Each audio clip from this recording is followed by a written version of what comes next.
So hello friends, in this video we are going to study national income. ठीक है, तो national income is the total income earned by people and businesses of a country during a specific period, usually 1 year. ये क्या होती है? Total income होती है जो कि पीपल और मतलब देश के लोग और देश के बिजनेसेस अर्न करते हैं during a specific time period. ठीक है, यूजुअली 1 ईयर। हम 1 साल की इनकम जनरेशन को नेशनल इनकम कह देते हैं। मतलब देखो, एक कोई बंदा कमा रहा होएगा तो हम बोलेंगे उसको इंडिविजुअल इनकम, और पूरे वैसे ही पूरे इंडिविजुअल्स की इनकम को अगर हम जोड़ दें तो वो बन जाएगी पूरे देश की इनकम। इनकम जो रहेगी हमारी नेशनल इनकम। ठीक है, अच्छा, अब ये यूजुअली 1 ईयर से ले रहे हैं हम, या फिर during a specific period of time ले रहे हैं हम, तो ये कौन सा वेरिएबल होगा? ये फ्लो वेरिएबल होगा।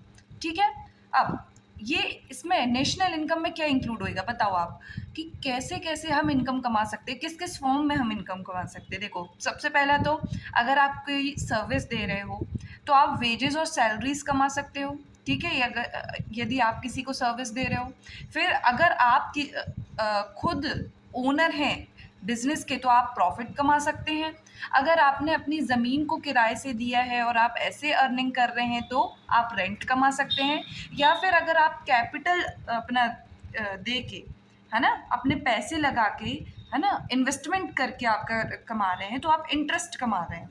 और बाकी की इनकम कैसी रहती? सारी इनकम सिर्फ यही 4-5 कैटेगरीज में आ जाती है। आप कोई सी भी सर्विस दे दो, आप कोई से भी काम कर लो, आपकी इनकम इसी चीज़ों में फॉल करेगी। समझ में आ गई बात?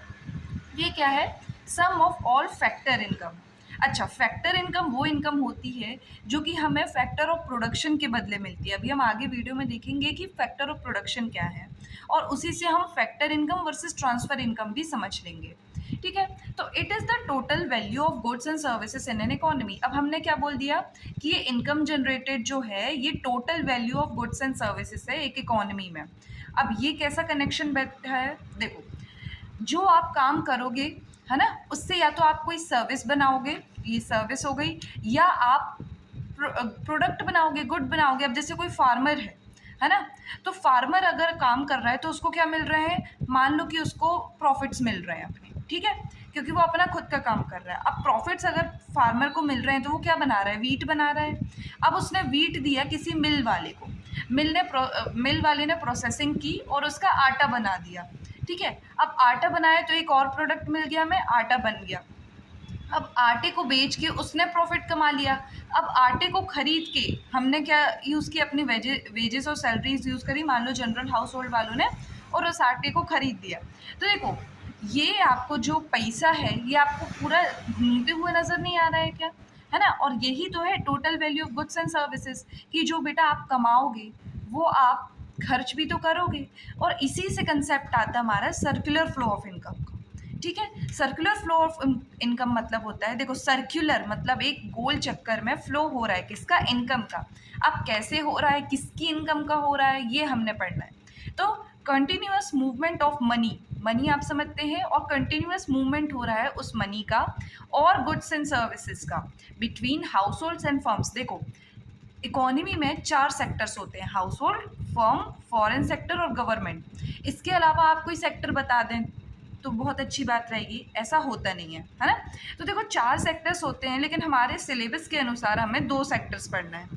ठीक है, तो ये circular flow of income in 2 sector economy हम पढ़ने वाले हैं।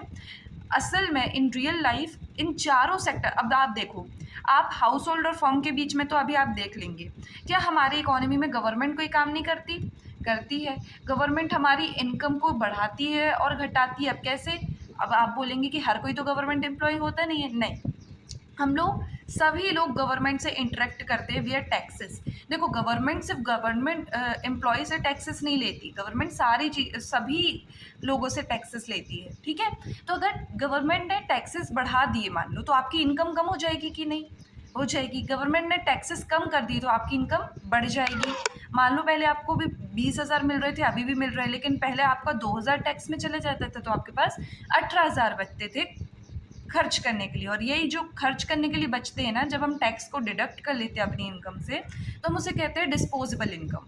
ठीक है, अब गवर्नमेंट ने दे दिया, अब गवर्नमेंट कुछ सब्सिडीज़ भी देती हैं, तो गवर्नमेंट यूजुअली टैक्स सब्सिडीज से ही हमारे साथ इंटरेक्ट करती है। फॉरेन सेक्टर्स या तो हमसे एक्सपोर्ट करवाते हैं या इम्पोर्ट करवाते हैं, मतलब हम फॉरेनर्स से सामान जो लेते हैं बेटा, उन्हें हम कहते हैं इम्पोर्ट्स। जैसे अगर मुझे आईफोन लेना है तो मैं इम्पोर्ट करूँगी, अगर मुझे कुछ बेचना है, मुझे बासमती राइस बेचना है यहाँ से, तो मैं एक्सपोर्ट करूँगी। ठीक है, तो हम फॉरेन सेक्टर के साथ भी इंटरेक्ट करते हैं, हम मतलब ये चारों सेक्टर एक दूसरे के साथ इंटरेक्ट करते रहते हैं बेटा। लेकिन हमने इस वीडियो में मतलब ये इस अपने सिलेबस के अनुसार हाउस होल्ड्स और फर्म्स के बीच में ही इंटरेक्शन पढ़ना है। तो देखो, ये एच मतलब है हाउस होल्ड। हाउस होल्ड्स क्या है? Owners of factors of production है। ठीक है, अब फैक्टर्स ऑफ प्रोडक्शन क्या है? लैंड, लेबर, कैपिटल और एंटरप्रेन्योर। देखो, फैक्टर्स ऑफ प्रोडक्शन मतलब प्रोडक्शन, मतलब किसी भी चीज़ का, जैसे गुड्स एंड सर्विसेज है, उसका प्रोडक्शन कैसे होएगा, वो बनेंगी कैसे, इन सब चीज़ों का यूज़ करके। लैंड मतलब ज़मीन, और ज़मीन में बेटा सिर्फ ज़मीन नहीं आती, नेचुरल रिसोर्सेज भी आ जाते हैं, जैसे वाटर वगैरह वगैरह। ठीक है, जो भी चीज़ हमें प्रोडक्शन के लिए ज़रूरी होती है। फिर लेबर में आपके कई तरीके के लेबर आते हैं। देखो, कुछ लेबर हाईली स्किल्ड होते हैं, जैसे कि आपके टीचर्स, डॉक्टर्स। अच्छा, लेबर में आप ये बस मत समझना कि मजदूर लोग, लेबर मतलब होता है जो लोग काम करते हैं। तो कुछ लोग हाईली स्किल्ड होते हैं, जैसे टीचर्स, डॉक्टर्स, प्रोफेसर्स वगैरह वगैरह। कुछ सेमी स्किल्ड होते हैं, ठीक है, और कुछ अनस्किल्ड वर्कर्स होते हैं। अब अनस्किल्ड वर्कर्स में क्या आएगा बेटा? फिजिकल लेबर जो देते हैं हमें ज़्यादातर। ठीक है, और ये जो हाईली स्किल्ड लोग होते हैं, ये हमें मेंटल लेबर भी देते हैं। ठीक है, कि अपना इन लोग दिमाग भी लगाते हैं काम में। फिर कैपिटल मतलब होते हैं बेटा पूंजी, कि आपको बिजनेस जमाने के लिए आपके पैसे भी तो चाहिए रहेंगे ना, तो यही है वो पैसे। फिर एंटरप्रेन्योरशिप। अच्छा, ये सब चीज़ों को मैनेज कौन करेगा? हमारा एंटरप्रेन्योर, मतलब ये ओनर रहेगा बिजनेस का। ठीक है, अब फैक्टर्स ऑफ प्रोडक्शन, मान लो कि आप लेबर दे रहे हैं, मैं टीचिंग कर रही हूँ, मैं फ्री में तो करूँगी नहीं, या फिर आपके जो डॉक्टर है वो आपका काम फ्री में नहीं करेंगे। आपको कोई ने लैंड दे दिया है तो वो फ्री में तो नहीं देगा, आपको कोई ने इन्वेस्ट कर दिया आपके फर्म में 10 लाख रुपए, तो वो फ्री में तो नहीं करेगा। या फिर कोई आपने ओनर बिठा रखा है या सीईओ बना रखा है, कोई भी काम फ्री में नहीं करेगा। तो फैक्टर्स ऑफ प्रोडक्शन को जो हम पेमेंट देते हैं, उन्हें हम कहते हैं फैक्टर पेमेंट।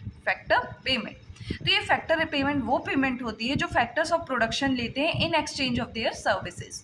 लैंड के बदले में हम रेंट देते हैं, लेबर के बदले में हम वेजेस देते हैं, कैपिटल के बदले में हम इंटरेस्ट देते हैं, और एंटरप्रेन्योरशिप के बदले में हम प्रॉफिट देते हैं। ठीक है, ये लिखा है प्रॉफिट। ओके, अच्छा, फैक्टर पेमेंट मतलब मैंने बोला था ट्रांसफ़र पेमेंट भी बताऊंगी, तो फैक्टर पेमेंट मतलब वो पेमेंट जो हम लैंड फैक्टर ऑफ प्रोडक्शन के बदले में देते हैं। ट्रांसफ़र पेमेंट मतलब जो हम मुफ्त में दे देते हैं, उनसे हमने कोई प्रोडक्टिव काम कराया नहीं है, मतलब ये सारी चीज़ें तो कोई प्रोडक्टिव काम कर रही हैं, लेकिन ट्रांसफ़र पेमेंट वो पेमेंट होती है जो कि हम मुफ्त में काम करने वालों को दे देते हैं। अब वो कहाँ देते हैं? मान लो आपके मामा जी आ गए आपके घर में, तो आप उनके लिए कोई काम तो करेंगे नहीं कि आपने उनकी फैक्ट्री में काम किया, ऐसा नहीं होगा। ठीक है, आप कुछ नहीं करेंगे और वो आपको 500 रुपये दे के जाएंगी, तो ये जो 500 रुपये आपको मिले, ये बेटा ट्रांसफ़र पेमेंट है। ऐसे ही पेंशन में देखो, बूढ़े लोगों को, सीनियर सिटीजन्स को गवर्नमेंट देती है पेंशन्स, है ना। तो उन लोग कोई प्रोडक्टिव काम कर तो नहीं रहे हैं। देखो, उन्होंने अपने लाइफ टाइम में प्रोडक्टिव काम किया और उसके बदले में उन्हें वेजेस और सैलरीज मिली, वो फैक्टर पेमेंट है। लेकिन अब बुढ़ापे के बाद जब उन्हें पेंशन मिल रही है अपने रिटायरमेंट के बाद, तो वो उनके काम के बदले नहीं मिल रही है। ठीक है, तो वो भी पेंशन भी हमारी क्या हो जाएगी? ट्रांसफ़र पेमेंट हो जाएगी। ऐसे ही चीज़ है, अभी मैं आपको नोट्स में प्रोवाइड कर दूँगी। ठीक है, तो ऐसी ही चीज़ है जो हमें बिना प्रोडक्टिव काम के मिल जाती है, वो उन्हें हम कहते हैं ट्रांसफ़र पेमेंट। जैसे कि हमारी स्कॉलरशिप भी है ना, जैसे हमारे पेंशन्स है, जैसे हमारे ओल्ड एज पेंशन्स भी सरकार देती है ना, और जैसे ये लाडली बहना योजना वगैरह के जितने भी पैसे आते बेटा, ये सब ट्रांसफ़र पेमेंट्स होते हैं। ठीक है, अब हम लोग देखते हैं सर्कुलर फ्लो। तो देखो, ये समझाना बहुत ज़रूरी था, अब आपको ये बहुत जल्दी समझ में आ जाने वाला है। तो हाउस होल्ड्स बेटा क्या देते हैं? अब देखो, हाउस होल्ड और फर्म कैसे इंटरेक्ट करेंगे ये समझो। हाउस होल्ड डायरेक्टली तो फर्म के पास जाएगा नहीं कि मुझे आटा दे दो। क्यों नहीं जाएगा? क्योंकि फर्म के पास अभी क्या है? कुछ नहीं है। फर्म तो खुद भी कुछ नहीं है, क्योंकि उसके पास अभी ना ज़मीन है, ना काम करने वाले लोग हैं, ना उसके पास पैसा है, ना उसके पास एंटरप्रेन्योर है। तो हाउस होल्ड्स क्या है, ओनर्स हैं इन सारी चीज़ों के, मतलब ये सारी चीज़ें हाउस होल्ड्स के पास रहेंगी। तो फर्स्ट साइकिल के फर्स्ट स्टेप में बेटा हाउस होल्ड्स फर्म्स को फैक्टर ऑफ प्रोडक्शन देंगी, यही लैंड, लेबर, कैपिटल, एंटरप्रेन्योर, क्योंकि ये सब हाउस होल्ड्स के पास रहेगा। अब इन सभी का यूज़ करके प्रोडक्ट जो फर्म्स है वो क्या करेंगी, चीज़ें बनाएंगी। लेकिन चीज़ें बनाने से पहले आपको फ्री में तो ये मिलेगा नहीं, तो फर्म्स आपको क्या देंगी, फैक्टर पेमेंट देगी, यही लैंड के बदले रेंट, लेबर के बदले वेजेस एंड सैलरीज, कैपिटल के बदले इंटरेस्ट और एंटरप्रेन्योरशिप्स के बदले प्रॉफिट। तो आपने इनको काम दिया, इन्होंने आपको सैलरी दी, ठीक है।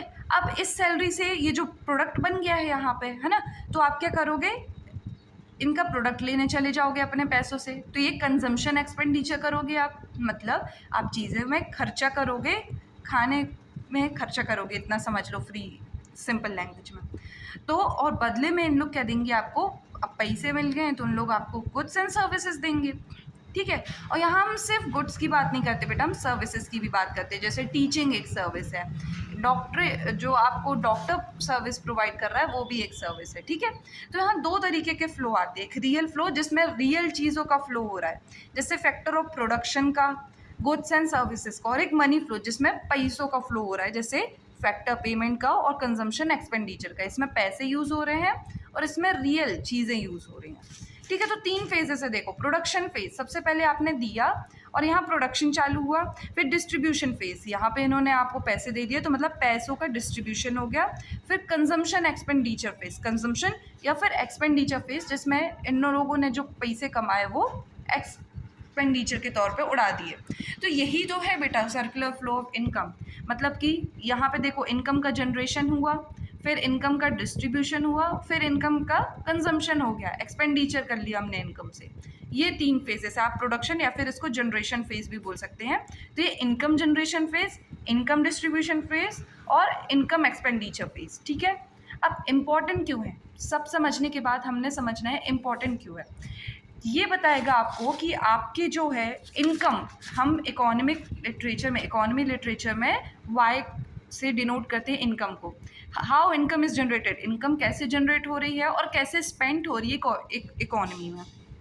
और ये हम लोग जब आगे पढ़ेंगे तो हम लोग पता चलेगा कि national income, national income, national output और नेशनल एक्सपेंडिचर ये इक्वल क्यों होते हैं। देखो जो इनकम आपने कमाई है ना, उसी का तो आउटपुट बना, उतने ही वर्थ का आउटपुट बना। मान लो आपने 1000 रुपये की ये सब चीज़ें प्रोवाइड करी तो 1000 रुपये ही का तो आउटपुट बनेगा। और फिर क्योंकि आपकी इनकम है तो आप एक्सपेंडिचर भी 1000 रुपये ही का करोगे। तो नेशनल इनकम, नेशनल आउटपुट और नेशनल एक्सपेंडिचर ये इक्वल क्यों होता है बेटा, इस वजह से होता है, ठीक है।